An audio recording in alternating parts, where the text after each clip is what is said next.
Un piccolo contributo per gestire un immenso patrimonio di opere idrauliche. Lo sostiene l'Ambi Veneto, l'associazione che raggruppa tutti i consorzi di bonifica a livello regionale.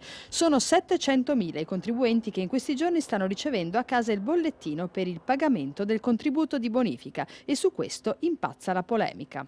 L'importo che pagano i consorziati è un importo variabile a seconda dei benefici che ricevono.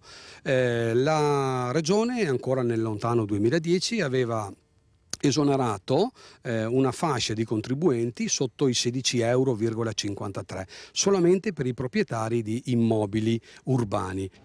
Fino a quella data dunque il balzello era coperto da un apposito fondo regionale che ammontava a 8 milioni di euro. Ora il balzello, che al massimo raggiunge i 32 euro annuali, rappresenta una novità per i contribuenti. Quegli 8 milioni mancano all'appello e l'unica soluzione per i consorzi è chiederli ai cittadini. Il Veneto, per un terzo del suo territorio, è sotto il livello del mare, o comunque l'acqua non defluisce per gravità al mare, ha bisogno di un'azione costante di pompaggio degli impianti idrovori e di un'estrema manutenzione della rete di scolo, la rete di scolo minore. Ecco, tutte queste manutenzioni sono effettuate grazie al sostegno finanziario che tutti i proprietari di immobili danno e contribuiscono al consorzio.